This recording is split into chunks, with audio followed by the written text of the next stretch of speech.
بسم اللہ الرحمن الرحیم، السلام علیکم۔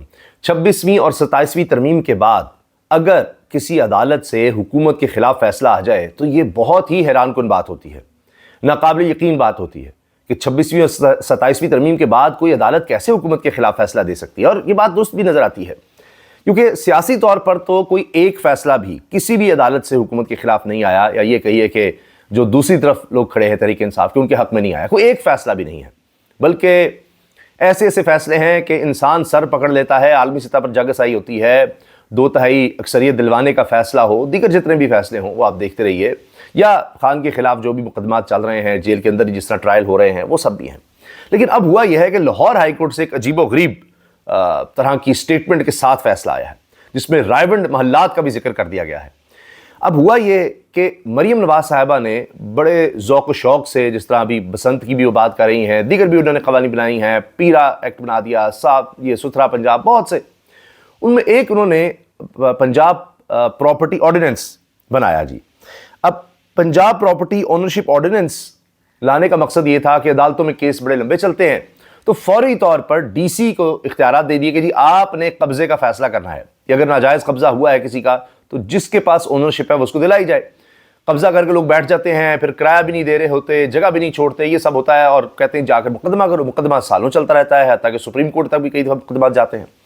تو یہ کام بڑی جلدی شروع ہو گیا، جس طرح آپ CCD کو دیکھتے ہیں، پولیس میں وہ کام کر رہے ہیں کہ عادی مجرم، قاتل، ڈکیت اور اغوا برائے تاوان کی کارروائیاں کرنے والے، عورتوں کے ساتھ، بچوں کے ساتھ تشدد کرنے والے یا زیادتی کرنے والے، ان کو پکڑا جاتا ہے اور فل فرائی، ہاف فرائی، وہ پولیس مقابلے ہوتے ہیں اور ان میں وہ فارغ ہو رہے ہیں۔ اب تو منشیات کے کاروبار کرنے والوں کے ساتھ بھی CCD اس طرح نمٹ رہی ہے۔ تو ایسے ہی شارٹ کٹ کہہ لیں، جلدی کام کر لیں، یا بس کارکردگی دکھانی ہے، کیونکہ مقصد یہ ہوتا ہے نا کہ لوگ ہماری طرف متوجہ ہوں، کہ ووٹر یہ سمجھے، پنجاب کے لوگ یہ سمجھیں کہ بڑا کام ہو رہا ہے، بہت زبردست ہو رہا ہے، لوگ اپریشیٹ تو کرتے ہیں، لیکن جا کر اگر آپ یہ سمجھیں کہ جی ووٹ کا وہ کہیں گے تو نہیں، یعنی کچھ چیزوں کو اپریشیٹ کریں گے جن میں زیادہ تر لوگ اس چیز کو اپریشیٹ کر رہے تھے کہ ہاں ڈی سی کے پاس بیٹھتے ہیں اور وہ سارا ریکارڈ دیکھتا ہے اور بس جی ٹھیک ہے، آدھے گھنٹے میں فیصلہ ہو گیا، بھائی باہر نہیں تو ڈالا کھڑا ہے، پولیس میں پکڑوا دوں گا، قبضہ چھوڑو اس کو دو، یہ سب ہو رہا تھا۔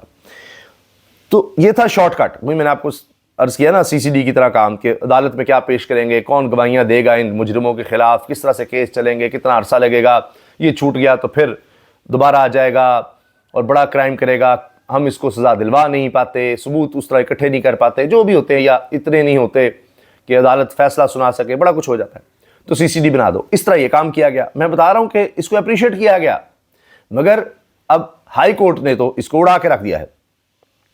لاہور ہائی کورٹ نے پنجاب پراپرٹی آنرشپ آرڈیننس پر عمل درآمد روک دیا، پنجاب حکومت کا بس چلے تو آئین کو بھی معطل کر دے۔ Chief justice Lahore high court نے کہا ہے کہ پنجاب حکومت، یعنی پنجاب کی حکومت کسی صوبے کی حکومت کے پاس تو اختیار نہیں ہوتا، وفاقی حکومت کے پاس ہے، اور وہ ماشاءاللہ اس میں پنجاب حکومت بھی آگے 2/3 اکثریت بھی پیپلز پارٹی کے ساتھ مل کر لے چکے ہیں۔ تو ویسے تو چیف جسٹس صاحبہ نے جو بھی کہا ہو، لیکن عملی طور پر تو آئین ویسے بھی معطل ہے، بنیادی انسانی حقوق تو یہاں کسی کو حاصل ہے ہی نہیں۔ مگر اب chief justice Lahore high court کو بھی کہنا پڑ گیا ہے کہ پنجاب حکومت کا بس چلے تو آئین کو بھی معطل کر دیں۔ اب یہ یعنی اعظم عزیز تارڑ صاحب ہوں، یا جو اس وقت برسر اقتدار وکلاء کا گروپ ہے، یا سپریم اس وقت جو جوڈیشل کمیشن ہے جہاں پر یہ فیصلے ہوتے ہیں، وہیں پر عالیہ نیلم صاحبہ کا فیصلہ ہوا تھا کہ ان کو چیف جسٹس بنایا جائے گا، جبکہ سینئر موسٹ نہیں تھیں۔ تو بہرحال اب وہ بھی پھٹ پڑی ہیں۔ چیف جسٹس نے ریمارکس دیے کہ حکومت کو بتائیے گا کہ اگر یہ قانون رہ گیا تو جاتی عمرہ بھی آدھے گھنٹے میں نکل جائے گا۔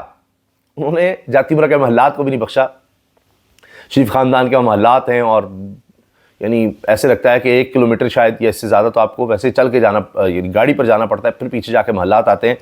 تو مجھے تو یہ شرف حاصل نہیں ہو سکا کبھی جا کر دیکھنے کا، ویڈیوز اور تصاویر ہیں، لیکن جو صحافی گئے ہیں وہ بتاتے ہیں کہ کمال ہے وہ سب، وہاں چڑیا پر نہیں مار سکتی، سارا علاقہ یعنی صرف اور صرف وہ شریف خاندان کے اندر ہے، اور وہ یعنی کئی مربع تو بہت چھوٹی چیز رہ جاتا ہے، ہزارہ کنال وہ جگہ ہے جی۔ تو بہرحال وہ محلات ہی محلات ہیں۔ تو اب چیف جسٹس صاحبہ کہہ رہی ہیں، پنجاب کی چیف جسٹس صاحبہ، خود نون لیگ کے دور میں، اسی دور میں لگائی گئی چیف جسٹس صاحبہ کہہ رہی ہیں کہ اگر یہ قانون رہ گیا تو جاتی عمرہ بھی آدھے گھنٹے میں نکل جائے گا۔ وہ بھی کیا، یعنی آپ نے جس طرح سے اس پر جو بھی کہیں ڈاکومنٹس بنا کر جو بھی کیا ہے، جس طرح آپ نے کیا وہاں اس وقت شاید زرعی علاقہ ہی ہوتا ہوگا جب سارا کچھ کیا گیا، ایکوائر کیا جس طرح بھی، تو وہ بھی نکل جائے گا آپ کے ہاتھ سے. یہ وہ کہہ رہی ہیں کہ اس قانون کو کے ساتھ تو یعنی جس کی لاٹھی اس کی بھینس ہے، کل کو شاید وقت بدلے تو اس کے تحت کہیں جی چلیں جی چھوڑیں، یہ بھی قبضہ ہے، یہ تو زرعی زمین بنتی ہے، یہ تو گورنمنٹ کی زمین بنتی ہے، کیا پتہ ہوتا ہے. کچھ لوگوں کو تمام اختیارات کی بڑی خواہش ہے، ڈی سیز کیسے پراپرٹیوں کے فیصلے کر سکتے ہیں. ارے واہ، کہہ رہی ہیں جی کچھ لوگوں کو. اب یہ اشارہ ان کا کن کی طرف ہے؟ اسی طرح سے اب تمام قبضے واپس کر دیے ہیں جی. چیف جسٹس عالیہ نیلم کی پنجاب حکومت کی سخت سرزنش بھی ہے، انہوں نے قبضے بھی واپس کرا دیے ہیں. لو کر لو بات، وہ سارا عمل ڈی سی آ رہے ہیں، جا رہے ہیں، کر رہے ہیں، پٹواری فلاں، وہ سارا فارغ ہو گیا. پنجاب حکومت کو بتائیں کہ اگر یہ قانون رہ گیا تو جاتی مرا بھی ان کے قبضے سے آدھے گھنٹے میں نکل جائے گا. آپ نے civil set up, civil rights, عدالتی سپریمیسی کو ختم کر دیا ہے. آپ کا بس چلتا تو آئین کو بھی معطل کر دیتے. لگتا ہے کچھ لوگوں کی خواہش ہے کہ انہیں تمام اختیارات دے دیے جائیں. مقصد کیا ہے اس قانون کا؟ معاملہ سول کورٹ میں زیر سماعت ہو تو ریونیو آفیسر کیسے قبضہ دلا سکتا ہے؟ اگر ڈی سی گھر کا قبضہ کسی اور کو دے دے تو آپ کے پاس اپیل کا کوئی حق نہیں ہوگا. یہ چیزیں تھیں جو ذرا سخت تھیں، بلکہ بہت ہی سخت تھی. اب سی سی ڈی کے مقابلے کے بعد کہاں کوئی جائے گا؟ ان کی عدالت میں بھی آئے تو کچھ نہیں ہوتا. وہ کہہ رہے ہیں ڈی سی کا جو فیصلہ ہے اس پر کوئی اپیل بھی نہیں دی جاتی. یہ قانون کہتا ہے کہ ہائی کورٹ معاملے پر سٹے بھی نہیں کر سکتا. آپ یہاں کھڑے ہیں اور آپ کا گھر جا رہا ہوگا، کیا یہاں جعلی رجسٹریاں، جعلی دستاویزات نہیں بنتی؟ جی بنتی ہے، جی بالکل بنتی ہیں. لیکن وہ جعلی دیکھنے میں عدالت کتنا عرصہ لگا دیتی ہے کہ صحیح ہے جعلی ہے. تو بہرحال میں آپ کو بتا رہا ہوں کہ ریکارڈ نیچے سے منگوایا جاتا تھا اور زیادہ تر لوگ کہہ رہے تھے کہ جی بالکل ٹھیک ہو رہا ہے اور یہ سب. تو وہی بات ہے، شارٹ کٹ جب آپ تلاش کریں گے تو مسائل تو ہوں گے. ایک شٹ اپ کال انصار عباسی صاحب نے اس میں لکھا ہے کہ جی خان کے لیے بڑا آسان ہے، وہ کم از کم ایک شٹ اپ کال ہی دے دے اپنے سوشل میڈیا پر انفلوئنسرز کو یا جو لوگ فالو کرتے ہیں کہ بھائی بس کر دو. کیونکہ وہ جس طرح کی جذباتی باتیں کرتے ہیں، جس طرح کی تنقید کرتے ہیں اداروں پر یا دیگر حکومت پر، تو اس کی وجہ سے خان کی مشکلات بڑھ رہی ہیں. اور سب سے زیادہ مشکلات خان کی ہی بڑی ہیں، ان کے خاندان کی بڑی ہیں اور ان کی اپنی وجہ سے بڑی ہیں. کیونکہ اب بھی خان صاحب نے مذاکرات کی تجویز مسترد کر دی ہے. حکومت کہتی ہے کہ معافی مانگی جائے 9 مئی پر، پھر بات چیت ہو سکتی ہے. تو خان معافی تو بہت دور کی بات ہے، وہ مذاکرات کی طرف نہیں آ رہے ہیں. اور محمود خان اچکزئی نے جب بات کی کہ مذاکرات یا اس طرح کی، تو ساتھ ہی پھر فیلڈ مارشل پر تنقید کر دی جو بھی 17 سال کی سزائیں ہوئی ہیں. اس کے بعد ظاہر ہے وہاں پھر کچھ نہ کچھ کسی طرح سے عدالت کے سامنے تو ملاقات ہو ہی گئی. تو وہاں سے خبر باہر آ گئی کہ جی خان صاحب نے پھر ٹویٹ داغ دیا ہے، کیونکہ وہ پیغام دے دیا ہوگا، اور اس میں فیلڈ مارشل پر پھر تنقید کر دی. اور وہیں کے وہیں وہ کھڑے ہیں، وہ ٹس سے مس نہیں ہو رہے، تو اپنی مشکلات بڑھا رہے ہیں. اور باقی وہ جو سمجھتے ہیں کہ پھر کوئی مزاحمت چلے گی باہر کا، انہوں نے سہیل آفریدی کو کہہ دیا ہے اسٹریٹ ایجیٹیشن کی پھر سے تیاری کریں. تو ابھی تو ایسا ماحول نظر نہیں آ رہا. البتہ سوشل میڈیا پہ لوگ بیٹھ کر بہت زیادہ کچھ کر دیتے ہیں، یہ ہو جاتا ہے وہ ہو جاتا ہے، مگر اس طرح سے خان کی مشکلات کم نہیں ہوں گی. اب حکومت تو یہی چاہتی ہے کہ کوئی خان صاحب ایک دفعہ کو معافی کا کر دیں معاملہ، تو ہم ان کو کہیں جی ہماری جان چھوڑو، جاؤ جہاں جانا ہے. تاکہ جس طرح ایوب خان نے کیا، جنرل ضیاء نے کیا، جنرل مشرف نے کیا، تو آرام سے 10 سال لیڈرشپ باہر اور ہم آرام سے بیٹھے. ہم پر بھی یہ گزر چکی ہے تو وہ بڑا صحیح رہتا ہے. ہم باہر جدہ جدہ ادھر گئے، یہ کیوں نہیں جاتا؟ یہ یہیں بیٹھا ہوا ہے، جیل میں ہے، سخت ترین جیل، ایسی جیل کسی سیاسی حکمران یا اس طرح کے لیول کسی شخص نے نہیں کاٹی. اور اتنا عرصہ ایک دن بھی بیمار نہیں ہوا، سب کچھ کر کے دیکھ لیا، اہلیہ پر مقدمات ہو گئے. تو یہ ٹس سے مس نہیں ہو رہا کہ کوئی جان چھوڑے، ایک مزاحمت کی علامت بنا بیٹھا ہے.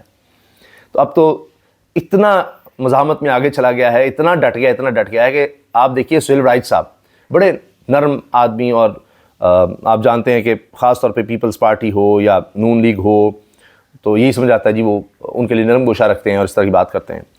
اب وہ لکھنے پر مجبور ہو گئے ہیں کہ جی دیکھیں یہاں تو حق کو آپ نے باندھ دیا ہے اور باطل کے ہاتھ کھلے ہیں، تو حق کی جیت کیسے ہوگی؟ یہ وہ آرٹیکلز میں لکھ رہے ہیں. اور یعنی اب اس طرح کی بات اگر سہیل رائٹ صاحب لکھ رہے ہیں تو سوچئے. پھر وہ کہہ رہے ہیں جی جتنی محنت بیرونی دوروں پر ہوئی ہے کبھی نہیں ہوئی، لیکن کوئی ٹکا نہیں آ رہا. صنعت چلانے کے لیے بڑا کچھ کیا گیا ہے، کوئی صنعت نہیں چل رہی کیونکہ کسی کو اس پر اعتبار ہی نہیں ہے، اس حکومت پر، اس نظام پر کسی کو اعتبار نہیں ہے. سہیل رائٹ صاحب لکھ رہے ہیں حق کو بازو سے پکڑ کر اس کی آنکھیں بند کر کے اگر باطل کے سامنے ڈالا جائے گا تو لازماً باطل ہی جیتے گا. باطل کو شکست تبھی ہو سکتی ہے جب حق کے ہاتھ بھی کھلے ہوں اور اس کی آنکھوں پر پٹی نہ باندھی جائے. فی الحال تو باطل آزاد ہے اور حق کے ہاتھ بندے ہیں.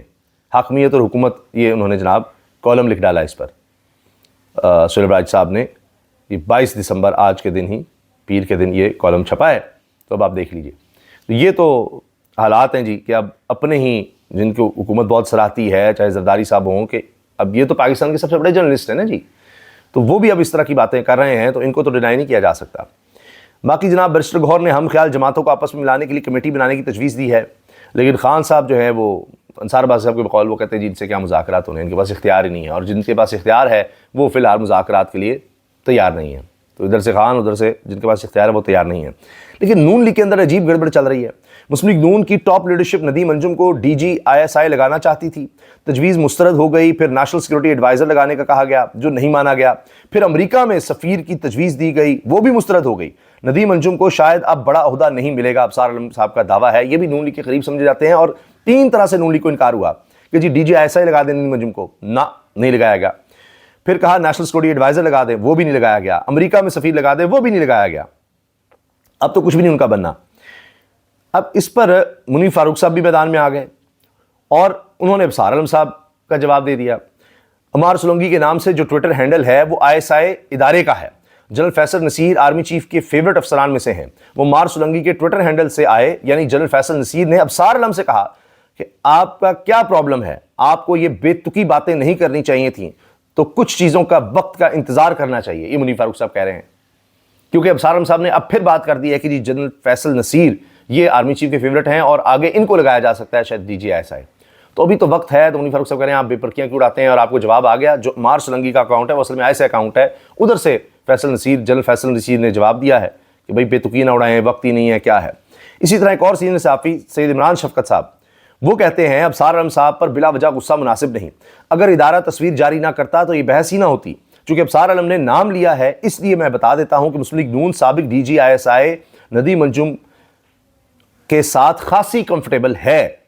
مئی میں جنگ کے دوران نیشنل سیکورٹی ایڈوائزر کا عہدہ پر کرنا مجبوری تھا. اس وقت نواز شریف اور مریم نواز نے ندیم انجم صاحب کو NSA لگوانے کی کوشش کی, لیکن اس معاملے میں وزیراعظم شہباز شریف کا کوئی کردار نہیں تھا. صحافی سید عمران شفقت صاحب نے یہ بات کہی ہے. تو یہ اب جناب نون لیگ کی خبریں رکھنے والے صحافی وہ یہ باتیں کر رہے ہیں, تو اس کا مطلب ہے کہ نون لیگ کچھ چاہتی تھی, ان سے ہو نہیں پا رہا. ان کے پاس تو کچھ بھی نہیں ہے. ان کے پاس کیا ہے؟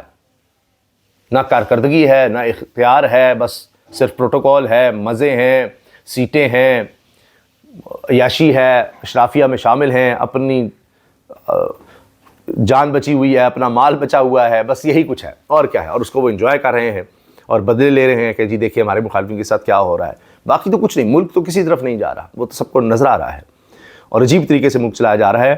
اور ایسی خبریں آ رہی ہیں کہ آپ حیران ہو جائیں گے. انشاءاللہ اگلی ویڈیو میں اس پر ہم تفصیل سے بات کریں گے. اجازت دیجیے, اللہ حافظ.